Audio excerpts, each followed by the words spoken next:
नमो भगवते वासुदेवाय नमः। जय माता रानी। दोस्तों, आपके अपने चैनल धर्म साधना में आपका बहुत बहुत स्वागत है। माँ भगवती दुर्गा की कृपा आप और आपके पूरे परिवार पर सदा सर्वदा बनी रहे। दोस्तों, आज की वीडियो में मैं आपसे बात करने वाली हूँ ऋषि पंचमी व्रत के बारे में। भाद्रपद मास की शुक्ल पक्ष की पंचमी तिथि के दिन ऋषि पंचमी का व्रत धारण किया जाता है और इस व्रत को धारण करने से सभी प्रकार के जो पाप कर्म होते हैं या जाने अनजाने में जो भी गलतियां हो जाती हैं हमसे, उन सभी प्रकार की गलतियों से और पापों से मुक्ति मिल जाती है। शास्त्रों के अनुसार इस व्रत को अगर नियम पूर्वक धारण किया जाए और विधि विधान से ऋषि पंचमी के दिन पूजा आराधना की जाए तो सभी प्रकार की कामनाएं भी पूर्ण होती हैं, अच्छे स्वास्थ्य की प्राप्ति होती है, सुख समृद्धि की प्राप्ति होती है, समाज में मान सम्मान की प्राप्ति होती है, यश और प्रतिष्ठा की प्राप्ति होती है, धन धान्य में वृद्धि होती है, संतान की प्राप्ति होती है, वैभव और विजय की प्राप्ति होती है। मतलब सभी प्रकार की कामनाएं भी पूर्ण होती हैं और मरणोपरांत मोक्ष की प्राप्ति होती है। तो शास्त्रों के अनुसार ऋषि पंचमी व्रत को अत्यंत ही पवित्र माना गया है और सभी प्रकार की कामनाओं को पूर्ण करने में सक्षम व्रत माना गया है और इसके साथ ही मोक्ष की प्राप्ति भी होती है अगर इस व्रत को हम विधि विधान से करते हैं तो बहुत ही श्रेष्ठ व्रत होता है ऋषि पंचमी का व्रत। और इस व्रत को कोई भी धारण कर सकता है, स्त्रियां भी कर सकती हैं और पुरुष भी कर सकते हैं। शास्त्रों के अनुसार प्रत्येक स्त्री को कम से कम एक बार अपने जीवन में ये व्रत अवश्य धारण करना चाहिए।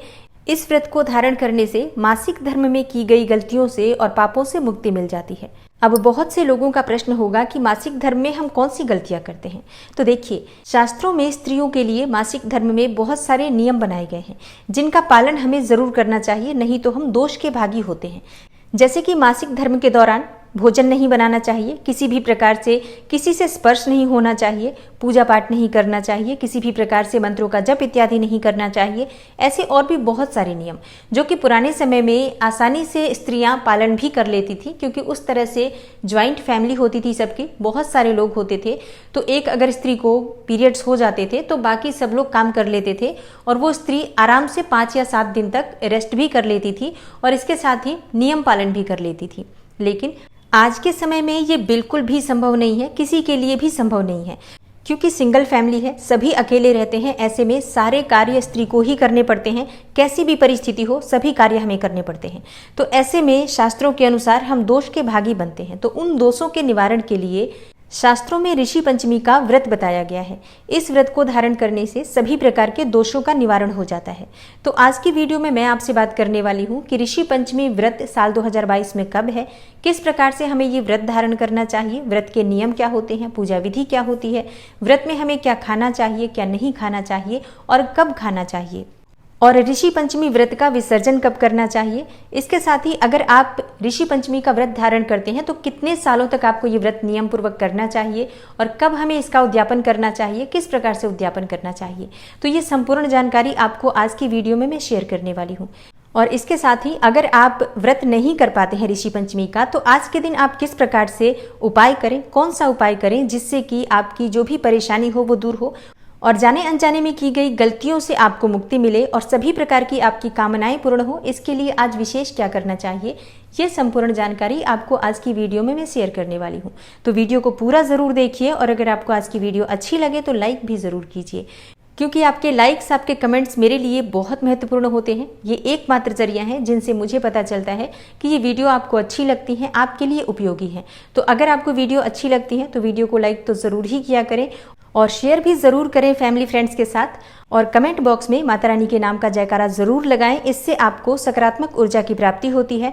और अगर आपका कोई सुझाव हो, कोई प्रश्न हो या कोई विशेष वीडियो आप देखना चाहते हैं तो उसके लिए भी आप कमेंट बॉक्स में जरूर लिखें। मेरा पूरा प्रयास रहेगा कि मैं सही समय पर आपके प्रश्नों के उत्तर दे सकूं और जो भी वीडियो आप देखना चाहते हैं उसे भी जल्दी ही मैं अपलोड कर सकूं, इसके लिए मैं पूरा प्रयास करूंगी। और अगर आप चैनल पर पहली बार आए हैं, अभी तक आपने चैनल को सब्सक्राइब नहीं किया है, तो आज की वीडियो अगर आपको अच्छी लगे तो चैनल को सब्सक्राइब जरूर कर लीजिए और बेल बटन को भी प्रेस कर लीजिए। तो इससे ये होगा कि इस चैनल पर जो नई वीडियो अपलोड होंगी उनकी नोटिफिकेशन आपको सही समय पर प्राप्त होगी। तो बात करते हैं सबसे पहले ऋषि पंचमी के शुभ मुहूर्त के बारे में।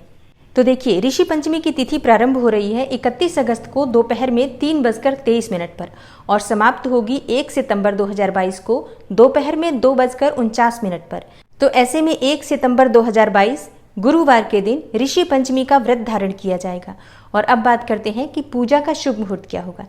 देखिए, ऋषि पंचमी के व्रत में जो पूजा होती है वो दोपहर में की जाती है। तो दोपहर में पूजा का शुभ मुहूर्त है 1 सितंबर गुरुवार के दिन 11:05 से, मतलब सुबह 11:05 से दोपहर में 1:37 तक। इसी समय में आपको ऋषि पंचमी की पूजा आराधना करनी है। और अब जानते हैं कि ऋषि पंचमी की पूजा विधि क्या होती है।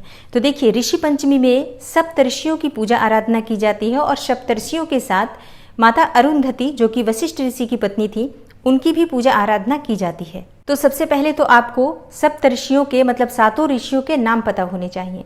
तो नोट कर लीजिए वो नाम। और पहला नाम है ऋषि कश्यप, ऋषि अत्रि, भारद्वाज ऋषि, ऋषि विश्वामित्र, ऋषि वशिष्ठ, ऋषि जमदाग्नि और गौतम ऋषि। शास्त्रों में ये सभी ऋषि सप्तऋषि के नाम से जाने जाते हैं।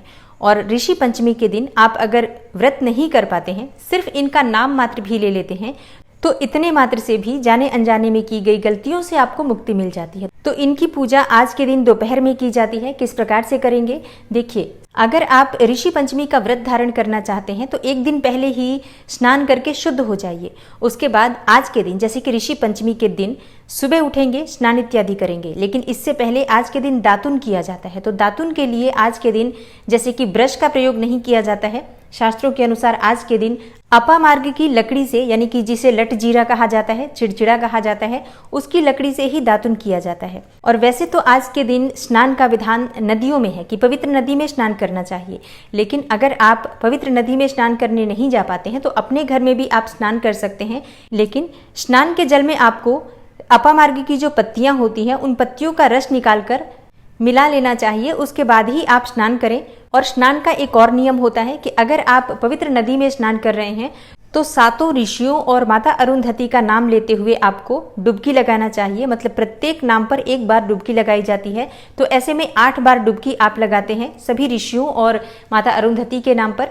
और उसके बाद आप स्नान कर सकते हैं, चाहे जितना भी स्नान करना चाहें। लेकिन ये डुबकी, 8 डुबकी बहुत महत्वपूर्ण होती है इस व्रत को धारण करने के लिए। और मान लीजिए आप अपने घर में स्नान कर रहे हैं, तब आप क्या करेंगे, तब भी आप इन सप्तऋषियों का और माता अरुंधति का नाम लेते हुए आप जिस भी पात्र से स्नान कर रहे हैं, जैसे कि आप लोटे से स्नान कर रहे हैं या मग से स्नान कर रहे हैं, तो उतनी बार, मतलब सभी ऋषियों का नाम लेते हुए आप पानी डालेंगे पहले अपने सर पर। और उसके बाद फिर आप और ज्यादा स्नान करना चाहते हैं तो बिल्कुल आप कर सकते हैं। और स्नान करने के बाद आप शुद्ध वस्त्र धारण कीजिए। उसके बाद आपको सप्तऋषियों की पूजा आराधना करनी है। तो जिस स्थान पर आप पूजा करना चाहते हैं, घर के जिस स्थान पर भी आपने सप्तऋषियों की पूजा करनी है, क्योंकि वैसे तो शास्त्रों के अनुसार पूजा हमें खुले स्थान पर करनी चाहिए। घर में कोई आंगन हो या छत हो तो आप उस स्थान पर कर सकते हैं।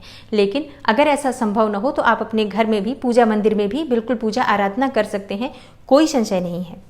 और पूजा के लिए आपको चाहिए सप्तऋषियों की फोटो, जो कि बहुत आसानी से मिल जाती है। आप अगर पूजा की दुकान पर पूछेंगे तो ऋषि पंचमी व्रत की कथा भी मिल जाती है और इसके साथ ही पूजा के लिए सप्तऋषियों की फोटो भी मिल जाती है, चित्र भी मिल जाता है। तो आप लेना चाहें तो बिल्कुल ले सकते हैं।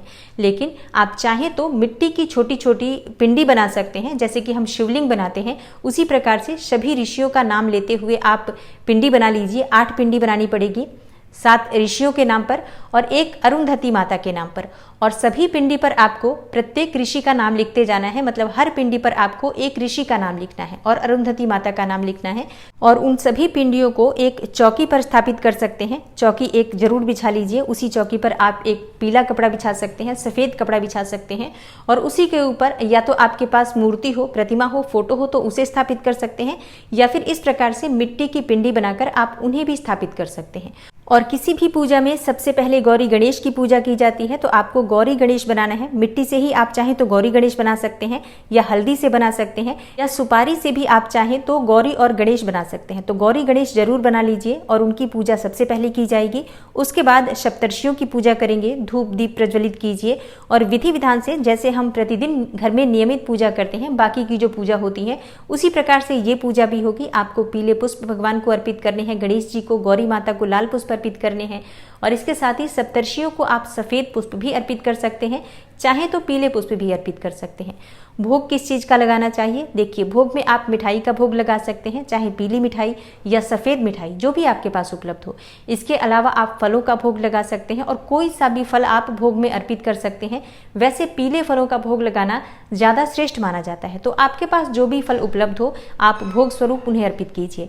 और पूजा करते समय आपको सप्तर्षियों का स्मरण करना है, सप्तर्षियों का नाम लेते रहना है।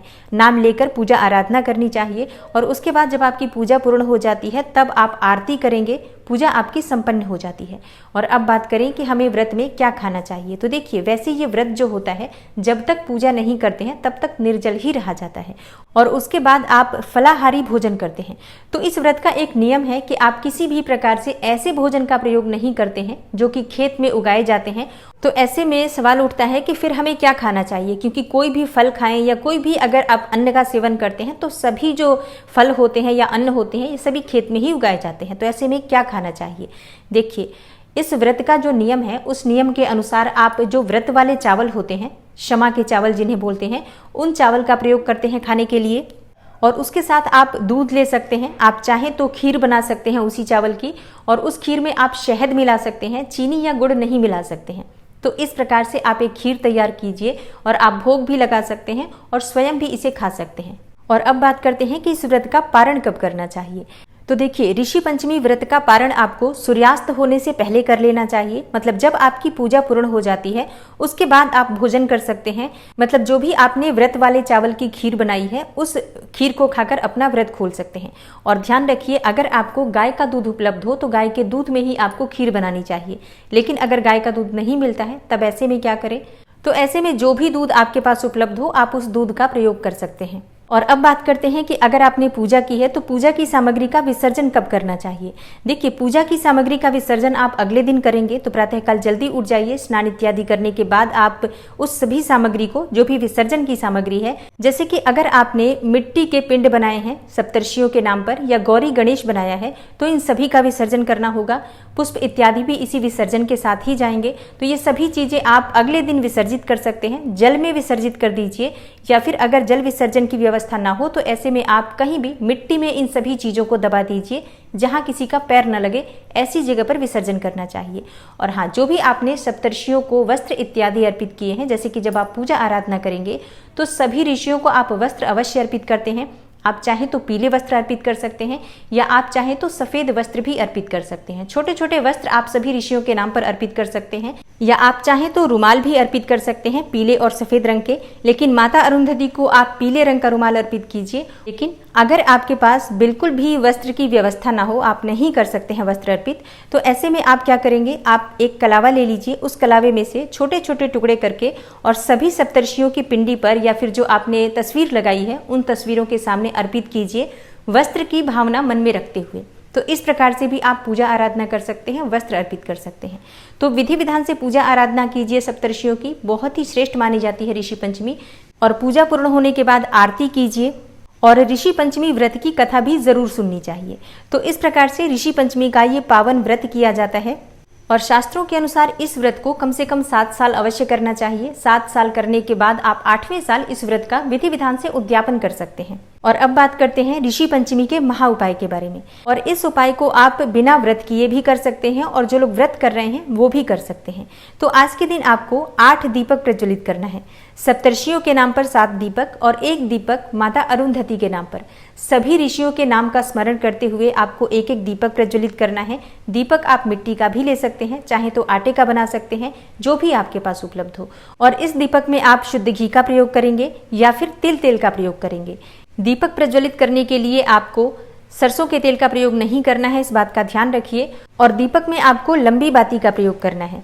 और इस दीपक को वैसे तो दोपहर में, जिस समय पूजा का शुभ मुहूर्त है, उसी समय में प्रज्वलित करना चाहिए। लेकिन अगर आप उस समय में ये दीपक नहीं प्रज्वलित कर पाते हैं तो ऐसे में आप संध्या काल में भी कर सकते हैं। आप चाहें तो घर के मंदिर में ये उपाय कर सकते हैं, या आप अगर मंदिर जा सकते हैं, घर के आसपास कोई भी मंदिर हो तो मंदिर जाकर भी आप ये उपाय कर सकते हैं। और अपने मन की कामना करते हुए ये सभी दीपक आप प्रज्वलित करें। और प्रत्येक दीपक प्रज्वलित करते समय आपको एक ऋषि का नाम लेना है। जैसे कि पहले दीपक आप जब प्रज्वलित करेंगे तो कश्यप ऋषि, दूसरे दीपक प्रज्वलित करते समय आपको अत्रि ऋषि का नाम लेना है। इसी प्रकार से सभी ऋषियों के नाम आपको एक एक दीपक पर लेना है। और 8वां दीपक प्रज्वलित करते समय आपको माता अरुंधति का नाम लेना है। तो इस उपाय को आज जरूर कर लीजिए। आप व्रत करते हैं तब भी कर सकते हैं, बिना व्रत किए भी कर सकते हैं, और निश्चित ही सप्तर्षियों के आशीर्वाद से सभी प्रकार के पापों से भी मुक्ति मिलती है और किसी भी प्रकार की कामना हो तो मनोकामना भी पूर्ण होती है। और हाँ, ऋषि पंचमी व्रत की कथा की वीडियो आपको कल सुबह मिल जाएगी। तो मिलती हूँ कल की वीडियो में, तब तक के लिए नमस्कार।